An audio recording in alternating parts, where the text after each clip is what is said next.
Auzubillahiminash-shaytanir-rajim. Bismillahir-rahmanir-rahim. Assalamu alaikum wa rahmatullahi wa barakatuh, students.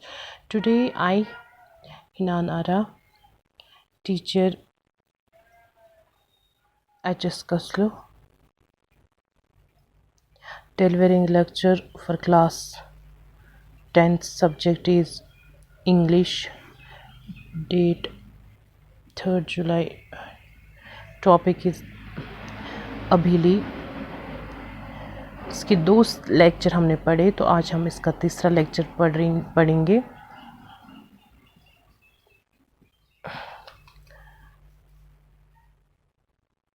Short story है. ये एक लद्दाख की रहने वाली एक दादी होती है अभिली, जो अपनी पोती को लेकर बहुत ज़्यादा फ़िक्रमंद होती थी.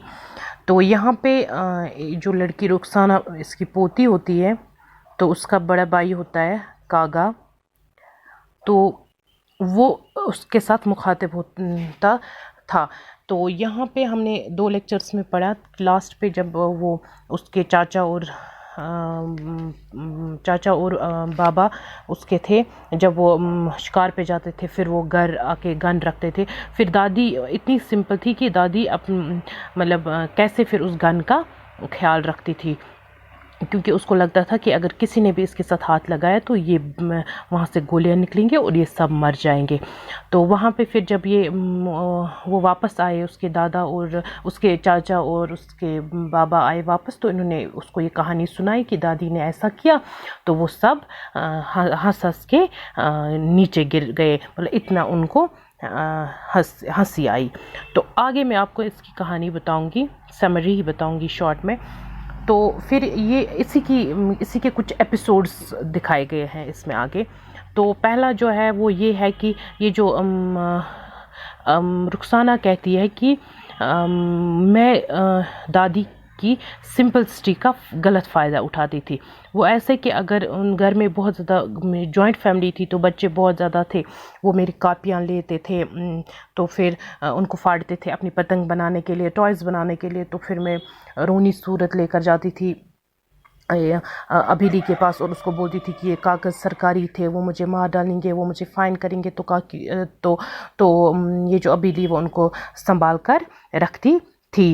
जब मैं वापस आती थी गांव, तो वो मुझे उन्हें देती थी. तो यहाँ पे इसके बाद ये बोलते कि एक और एपिसोड आता है कि ये जो अक्सर जो दादियाँ होती है, इन सब चीज़ों में सेम ही होती है. खास कर जो न्यू मतलब टेक्नोलॉजी है, जो जदीद टेक्नोलॉजीज़ है, नए चीज़ें जो बनी है, जो इनके ज़माने में नहीं हुआ करती थी, उसको लेकर ये ज़्यादा पॉजिटिव होती है. फॉर एग्जांपल हमारे पड़ोस में, ये रुखसाना कहती है, हमारे पड़ोस में एक और अभी जिसको दादी बोलते थे, दादी थी, हमसाया मतलब हमारी थी. वो जैसे एरोप्लेन आता था, तो वो कहती थी ऐसे प्लेन साहब के नाम से उसको बोलती थी. जैसे हम इंसान को बोलते हैं साहब, वैसे प्लेन वो उसको बोलती थी प्लेन. ये प्लेन साहब के नाम से, जैसे जहाज़ साहब आ रहे हैं, जहाज़ साहब वहाँ चले गए, जहाज़ साहब यहाँ चले गए, ऐसे बात करती थी. तो एक और तब ये कहानी है यहाँ पे कि एक और दादी थी हमारे गांव में, हमारे पड़ोस में. वो एक दिन थिएटर गई ये फ़िल्म देखने के लिए. तो वहाँ पे वो फ़िल्म कुछ सास बहू पे थी, तो उसने फ़िल्म कम देखी, तो सर दर्द उसको ज़्यादा हो गया.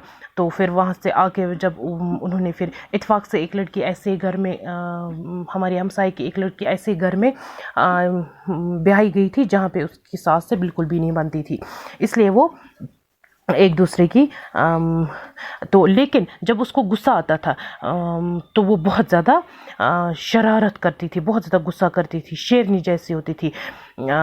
और उसकी बातें जो होती थी वो इतनी वज़न होता था उनके सियासी मामलों में, जैसे वो कुछ कहती थी ऐसे ही कि जो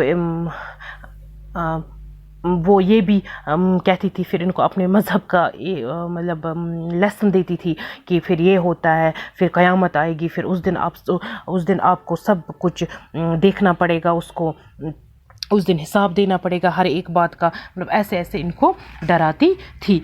तो एक और दादी थी कि